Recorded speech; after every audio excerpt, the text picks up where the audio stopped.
서 기도해 주시겠습니다.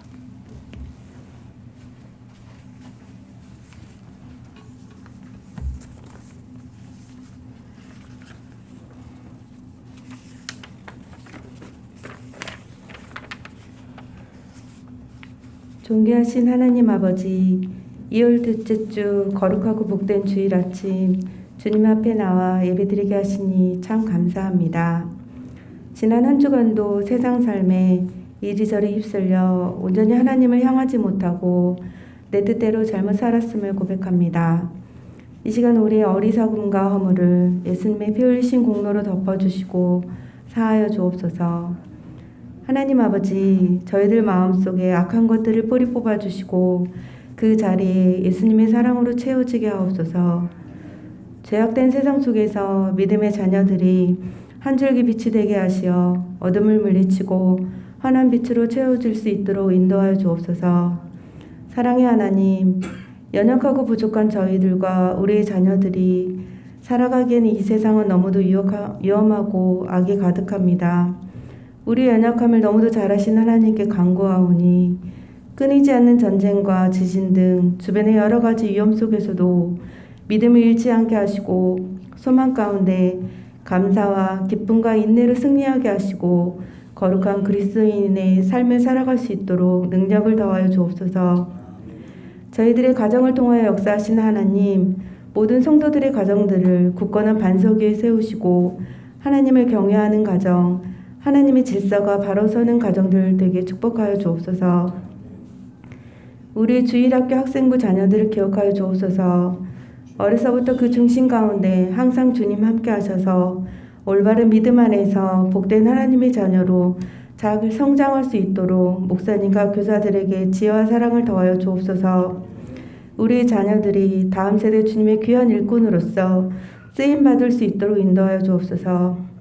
간절히 바라고 원하옵기는 이 나라의 위정자들이 더 이상 거짓되고 악한 영으로 미혹되지 않고 하나님의 권능 아래 밝게 모든 것이 세워져 갈 수 있도록 인도하여 주옵소서. 주님의 귀한 자녀들이 희망과 소망을 가지고 살아갈 수 있는 그래도 살만한 나라가 되어지게 하옵소서. 우리 함께하는 교회를 기억하여 주옵소서. 길고 긴 코로나로 인해 축소되어진 예배가 새롭게 변화되고 회복되어져서 이전보다 더욱더 은혜로운 예배가 되게 하시고 주님의 몸된 이 교회가 생명력 넘치는 교회가 되게 하옵소서. 찢기고 상처 입은 영혼들이 주님 앞에 나와 위로받고 치유가 되게 하옵시고 또 그 말씀과 사랑으로 말미암아 세상에 살 때 빛과 소금의 역할을 잘 감당할 수 있는 저희들과 함께하는 교회가 되게 하여 주옵소서. 이 시간 우리 이경재 목사님을 통하여 생명의 말씀, 귀한 말씀을 듣습니다.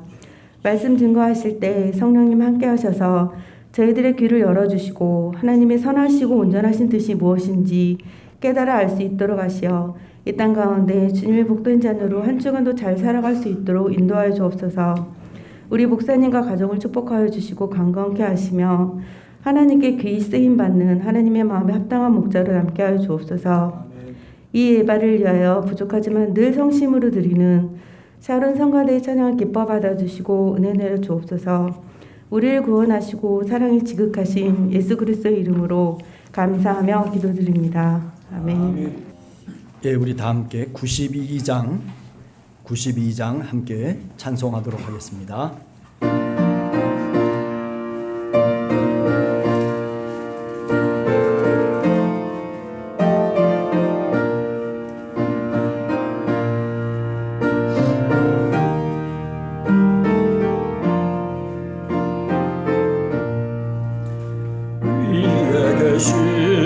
나의 친구 그의 사랑 지극하다 이는 예수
친구 내 맘속에 널 계시고 영원토록 함께 가네 같이 되어 하나 되리 포도나무 나의 친구 사랑하는 나의 친구 늘 가까이 계시도다 그의 사랑 놀랍도다 변함없는 나의 친구.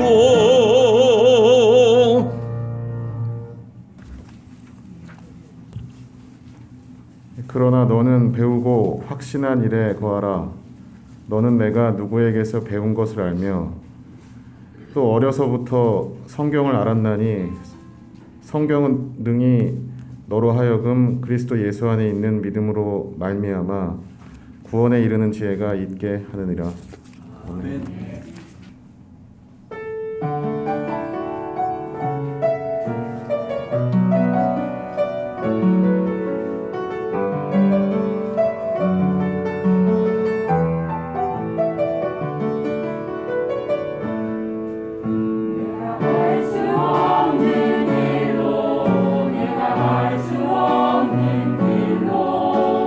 가장 좋은 길로 난 인도하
예, 우리가 한 달가량을 또 어떤 신앙인이 되어야 되느냐라고 하는 것을 좀 이렇게 생각하는 시간들을 가졌었습니다.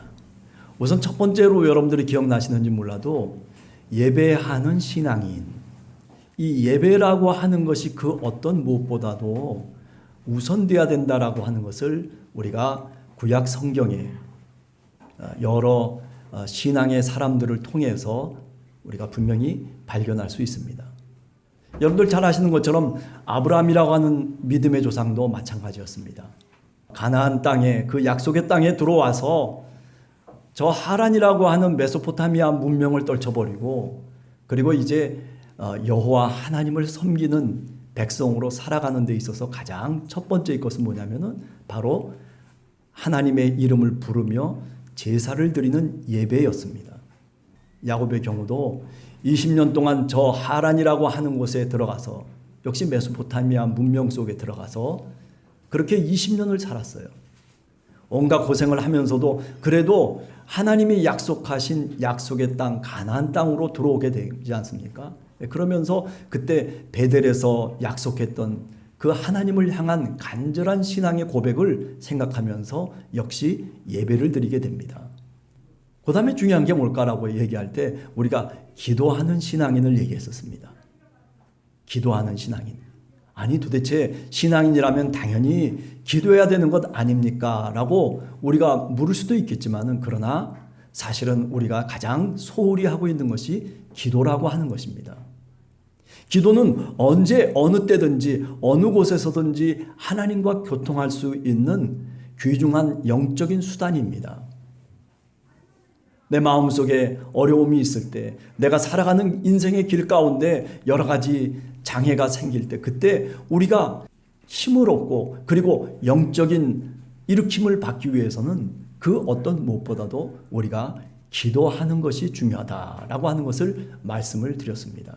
야곱이라고 하는 사람이 야곱이라고 하는 이름으로 살았지만, 그러나 야복강에서 하나님과 씨름하면서 그러면서 정강이가 부러지는 그런 절름발이가 됨에도 불구하고, 그런데 그 야곱은 이스라엘이라고 하는 새로운 이름을 얻게 되는 거죠. 한밤이 맞도록 누구인지도 모르면서도 그러면서도 씨름을 했다는 거 아니겠어요? 그렇게 밤이 새도록 기도했던 야곱.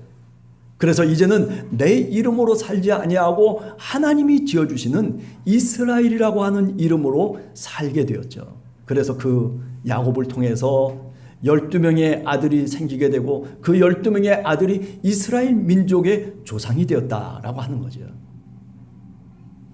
기도의 사람을 하나님은 버리지 아니하십니다. 자, 오늘은 배우는 신앙인입니다.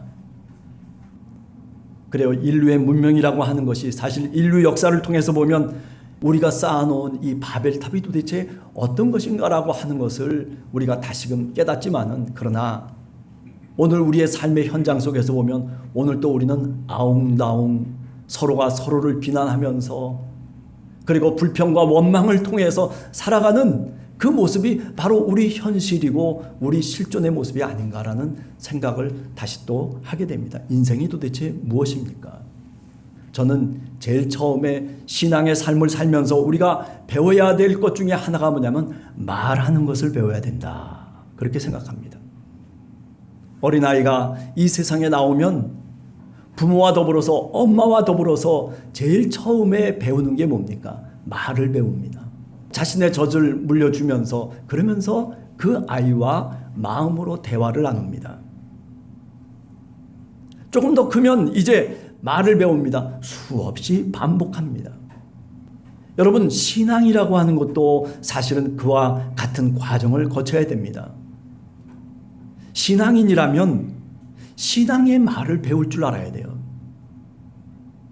우리가 신앙의 말 가운데 가장 첫 번째 배우는 말이 뭐겠습니까?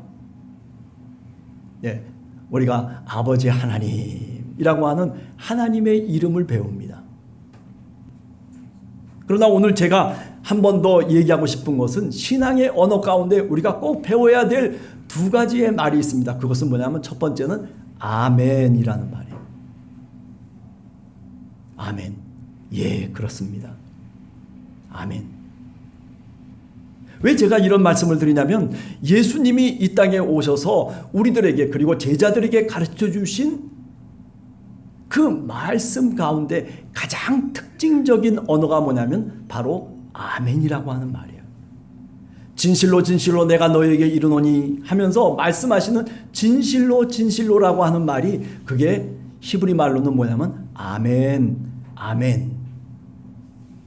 헬라 말도 마찬가지예요. 아멘, 아멘, 레고 휘민이라고 하는 그런 헬라어로 되어 있는 말이에요. 다시 말하면 그렇습니다, 아 맞습니다라고 하는 말을 제일 먼저 주님이 하셨다는 거예요. 예수 그리스도가 가지셨던 그 신적인 언어의 말투 중에 가장 특징적인 것이 바로 이 아멘이라고 하는 겁니다. 우리는 보통 기도하고 난 다음에 예수 그리스도의 이름으로 기도합니다. 아멘 하고 나중에 그렇게 되기를 원합니다 라고 우리가 아멘을 얘기하잖아요. 그러나 예수님은 그렇게 하지 않았어요. 먼저 아멘을 하셨어요. 아멘. 그렇습니다. 저는 이 말을 바꾸어서 오늘의 우리말로 바꾼다면 긍정하는 말입니다. 우리가 많은 사람들과 대화하면서 또 교통하면서 살아갈 때 어떤 무엇보다도 우리의 입술을 통해서 나와야 되는 언어 중에 하나가 뭐냐면 아멘, 그렇습니다 라고 하는 말씀입니다. 예배 시간에도 그냥 아멘, 아멘 하는 거죠. 아멘만 열심히 해도 이제 이 언어를 통해서 우리의 인격이 바뀌어지고 그리고 우리의 신앙이 조금씩 조금씩 성장해 나가게 되는 겁니다. 자, 옆에 있는 분들하고 한번 아멘 한번 연습하도록 하겠습니다. 뭔지 몰라도 아멘이에요. 아멘, 아멘, 아멘. 네. 아멘. 네. 네. 그저 예수님이 가지셨던 그 마음을 그대로 표현해주고 있는 거예요. 예수님이 십자가를 지시면서 어떻게 보면 앞날을 알고 계신 그런 예수님이에요. 그런데도 불구하고 그것이 하나님의 뜻임을 깨닫고 그것을 아멘으로 받으시는 거예요. 아멘. 어디 가서든지 간에 노멘 하는 사람이 아니고 그저 아멘 하는 그런 우리 함께하는 교회 성도들이 되시기를 간절히 소원합니다. 아멘. 할렐루야. 아유, 아멘 하니까 얼마나 기분이 좋은지. 그 다음에 두 번째는 할렐루야예요. 두 번째 배우는 말이 할렐루야. 하나님을 찬송하는 거예요. 찬송합니다. 노래합니다. 그런 뜻이에요. 할렐루야. 할렐루야. 이거는 뭘 의미하냐면 하나님이 계시다라고 하는 것을 분명하게 우리가 표현해 주는 겁니다. 그래요. 저 세상에 살아가는 사람들, 어쩌면 예수 그리스도를 모르고 하나님을 모르고 살아가는 많은 사람들이 세상 속에 있어요. 그 세상 속에서 내가 할렐루야를 하는 거예요. 하나님께 찬송합니다. 하나님이 있음을 내가 분명히 믿습니다라고 하는 그런 고백과 다름이 없는 겁니다. 할렐루야라고 하는 이 말 하나가 우리의 삶을 바꿀 수 있고 우리의 미래를 바꾸어 나가는 거예요. 왜? 하나님이 함께 하신다라는 고백을 하기 때문에 그렇습니다. 하나님이 함께 하신다라고 하는 그런 노래를 우리가 입을 통해서 마음을 통해서 하나님께 돌리기 때문에 그렇습니다. 우리가 신앙의 언어를 배워야 돼요. 여러분, 함께하는 교회는 이런 신앙의 언어를 배우는 그런 믿음의 공동체가 되기를 간절히 주님의 이름으로 축원합니다. 사실 생각해 보면요, 이스라엘 백성들이 저 애굽 땅에서 430년 동안을 살다가 홍해를 가르면서 출애굽을 했어요. 애굽에서 430년을 사는 동안에 이스라엘 백성들은 조상의 언어를 잊어버렸어요. 하나님의 언어를 잊어버렸어요. 하나님의 이름이 뭔지도 잊어버렸어요. 애굽이라고 하는 그 세속적인 언어만을 갖고 사실은 살았던 이스라엘 민족이에요. 근데 그들을 어떻게 했어요? 모세가 하나님의 명령을 받아서 그들을 다시 출애굽시키는 거예요. 그리고 출애굽을 시키면서 약속의 땅까지 들어가는 동안에 40년 동안 광야에서, 그 메마른 광야에서 그들이 혹독한 훈련을 받게 됩니다. 근데 그 혹독한 훈련의 핵심은 뭐냐면 말의 훈련이에요. 얼마나 불평과 불만이 많은지. 그들이 맨 처음에 도대체 어떤 족속입니까? 히브리 족속이었어요. 히브리 족속이라고 하는 뜻은 뭐냐면, 히브리라고 하는 것은 하비루라고 하는 뜻이에요. 그 하비루는 뭐냐면 가난한 자 또는 떠돌이라는 뜻이거든요. 오합지졸이에요, 다. 야곱을 통해서 이 애굽 땅 고센 땅에서 살기 시작했지만은, 그러나 이 애굽의 문화 속에서 동화되어지고, 그리고 떠돌이 신세, 노예 신세, 그저 아무 힘없는 그런 오합지졸로 변해버리고만 바로 그 야곱의 자손들인 것입니다. 그런데 그를 끄집어내서 이스라엘로 만드시는 거예요. 지금까지 야곱이라고 하는 그 이름으로 430년 동안 이 애굽에서 살았지만은, 그러나 이제 하나님이 그들을 이스라엘이라고 하는 이름으로 고향 땅, 가나안 땅의 약속의 땅에서 살게 하실 것이라고 하는 그런 하나님의 간절한 소원이 사실은 모세를 통해서 출애굽을 하게 되는 것이죠. 그러나 그것으로만 끝난 것이 아니에요. 40년 동안 언어 훈련을 시켰어요. 언어 훈련. 맨날 불평합니다. 물이 없어도 불평하고, 그저 원망하고, 조금만 좀 뭔가 찬스가 나면은 그 다음에 황금 송아지를 만들고, 그리고 별의별 짓을 다 하면서 하나님이 말씀하시는 그 언어대로 살아가는 것이 아니라, 그 언어를 습득하려고 하는 것이 아니라 오히려 그 언어를 배척하는 그런 모습이 사실은 출애굽하고 난 다음에 40년 광야 생활이었어요. 여러분, 우리들도 어쩌면 우리가 살아가는 삶 속에서 자꾸 세속적인 언어로 살아가려고 하는 그런 유혹을 받습니다. 아니, 그것이 우리 몸에 사실은 배어져 있어요. 어떤 사람은 지금까지 세상에서 살던 모습, 그 언어를 갖고 교회 속에 와서 그대로 또 그렇게 반복하는 사람들도 있어요. 그러나 교회 속에서는 그 언어를 써서는 안 되는 겁니다. 어떻게 됐어요? 40년 동안 그 언어를 끝까지 바꾸지 못하고, 그리고 끝까지 그렇게 살았던 1세대들은 결국 어떻게 했어요? 가나안 땅에 들어가질 못했어요. 언어가 바뀌어져야 되는 거예요. 네. 고맙습니다. 감사합니다. 사랑합니다.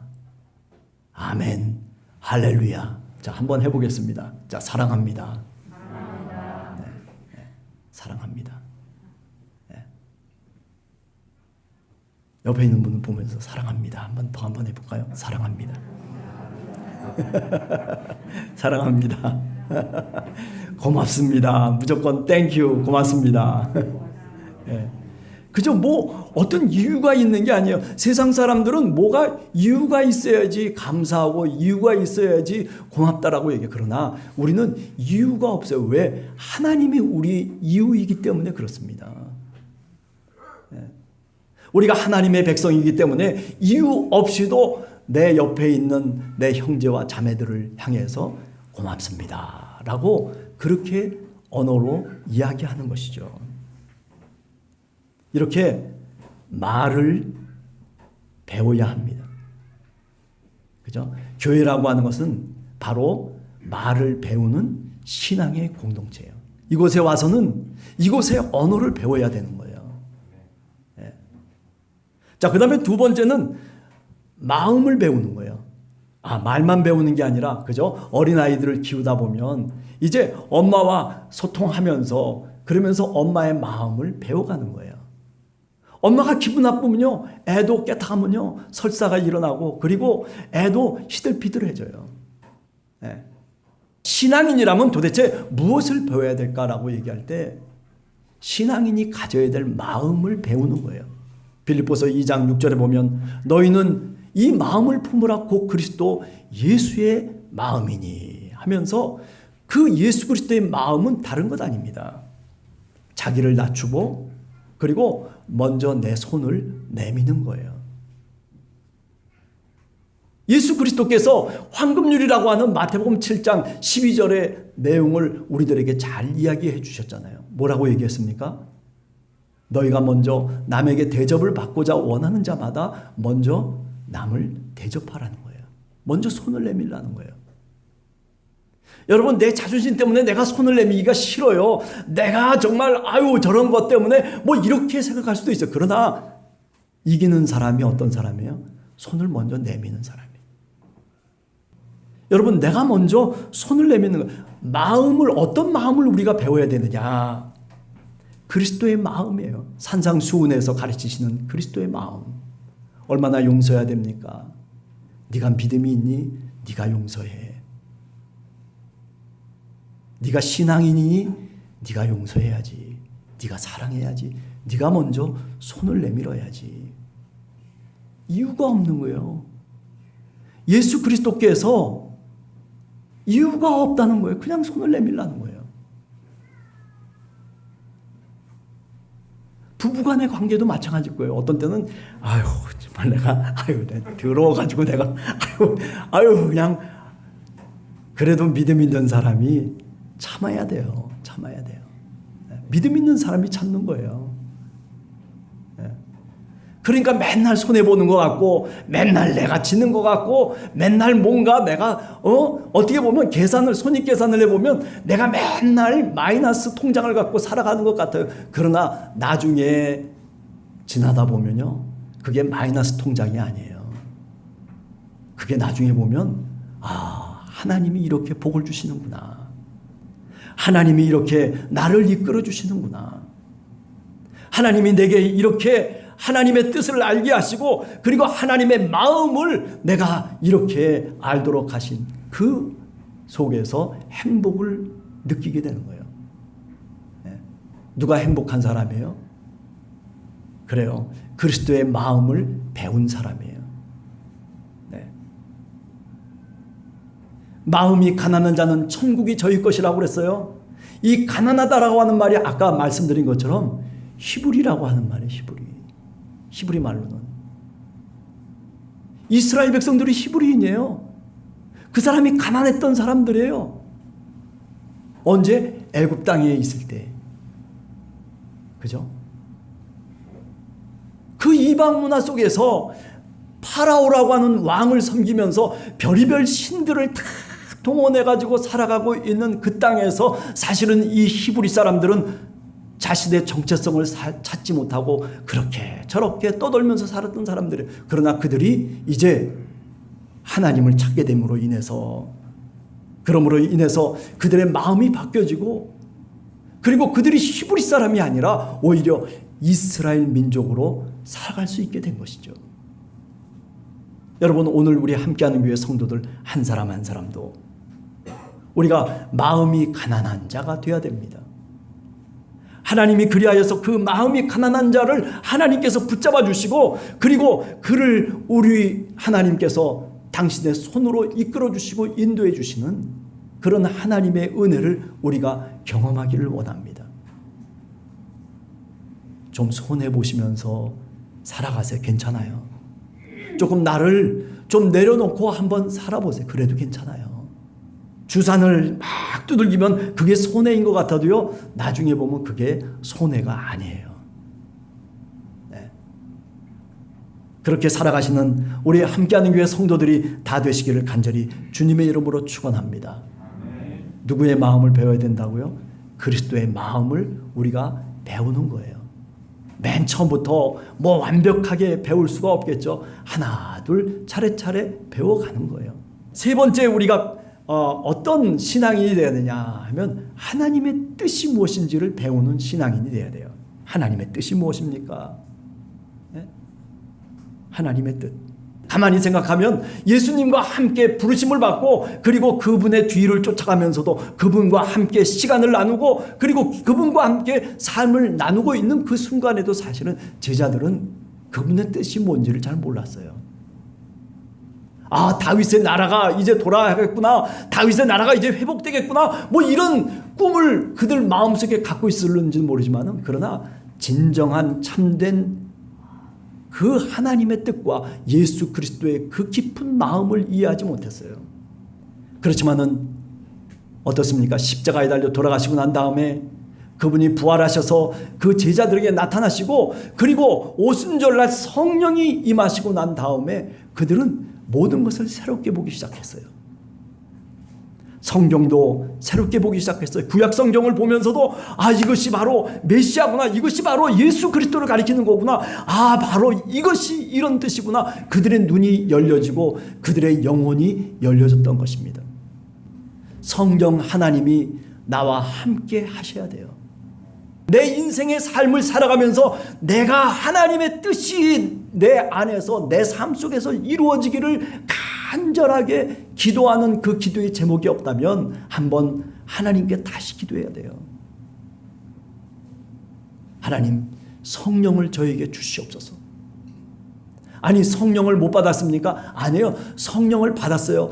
하나님, 예수 그리스도 우리 주님께서 세례를 주실 때, 그럴 때 왜 성령이 안 내려왔겠어요? 성령이 분명히 임했죠. 그럼에도 불구하고 우리가 그 성령을 쫓아서 살아간다라고 하는 것은 또 다른 이야기인 겁니다.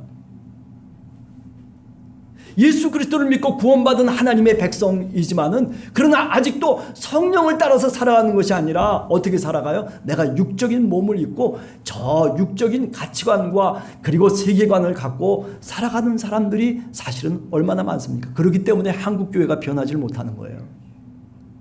예수 믿는 사람이 몇백만씩 되면서도 왜 사회가 변화되질 않습니까? 왜 그런 사람들을 통해서 하나님이 역사하시고 하나님이 이 세상을 바꿔나가지 않겠습니까? 바꿔나가죠. 근데 왜 그래요? 왜 바뀌어지지 않는 거예요? 그것은 뭐냐면 아직도 우리가 성령의 사람이 못 되었기 때문에 그런 겁니다. 성령의 충만함을 주시옵소서. 예? 그래야 하나님의 뜻을 우리가 알고 깨닫게 되는 것입니다. 성경을 많이 안다고 하나님의 뜻을 아는 게 아니에요. 성경을 많이 지식으로 갖고 있다고 해서 하나님의 뜻을 알고 그리고 그 뜻대로 사는 것이 아닙니다. 우리가 잘 알듯이 교회사를 통해서 보면 하나님의 뜻대로 실천하면서 살아갔던 사람들은요, 신학자들이 아니에요. 공부를 많이 한 사람들이 아니에요. 지식이 많은 사람들이 아니에요. 중요한 것은 뭐냐면 한 자를 알더라도, 한 구절을 알더라도 그것을 내가 내 삶 속에서 실천하는 사람들이 어떤 사람들이에요? 그게 바로 하나님의 뜻을 배운 사람들이에요. 제가 신앙생활을 하면서 깨닫는 것이 그거더라고요. 내가 뭐 박사면 뭐하고, 내가 무슨 뭐 굉장한 신학자면 뭐하고, 누가 나를 뭐 알아주고 내가 뭐 글을 많이 쓰고 뭐 그래가지고 대단한 사람이라고 남들이 그렇게 얘기하는 게 그게 무슨 소용이 있겠습니까? 중요한 것은 뭐냐면은 내가 오늘 또 주님이 말씀하신 그 한 글자만이라도 내가 오늘 또 붙잡고 내 삶의 지표로 삼고 내가 오늘 살아가느냐라고 하는 게 문제인 겁니다. 저는 늘 새벽에 나와서 기도할 때마다 그것이 사실은 제 마음속에 늘 자리 잡고 있는 중요한 주제 중에 하나예요. 일평생 우리가 정말 하나님 앞에 기도해야 될 것은 다른 것 아니에요. 하나님, 내가 주님의 말씀 한 글자라도 내가 붙잡고 하나님 흔들리지 않고 하나님 그래도 이 세상 속에서 살아갈 수 있는 신앙인이 되게 해달라고. 그죠? 그게 중요한 거 아니겠어요? 내 이름 배지가 중요한 게 아니에요. 그죠?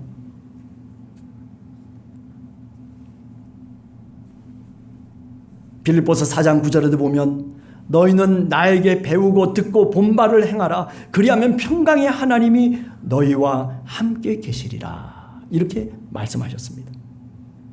골로새서 1장 9절에서 10절에 보면 하나님의 뜻을 아는 것으로 채우라라고 얘기하고 있어요. 하나님의 뜻을 알아야 된다는 거예요.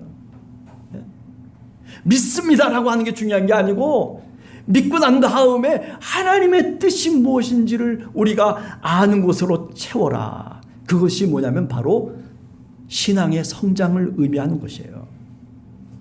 그런데 어떤 사람들은 디모데후서 3장 6절에서 7절에 보면 어떤 사람들은 여러 가지 욕심에 끌림 받아서 항상 배운다고 하지만은 끝내 진리의 지식에 이르지 못하는 사람들이 있다는 거예요.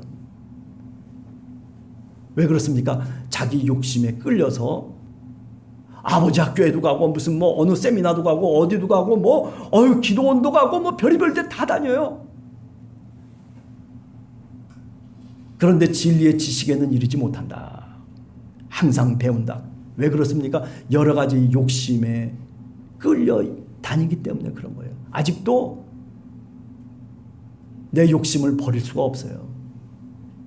내 욕구를 신앙을 통해서 채우려고 하는 거예요. 물론 그런 요소도 있겠죠. 그렇지만 그것보다 더 높은 차원의 신앙을 우리가 습득해야 되고 배워야 되는 것입니다. 그래서 마태복음 9장 13절에 보면 성경에 말씀하신 그 뜻이 무엇인지를 배우라고 그렇게 예수 그리스도께서 제자들에게 말씀해 주시고 있습니다. 사랑하는 성도 여러분, 그래요. 하나님의 뜻을 우리가 잘은 모르지만은 저부터도 그래요.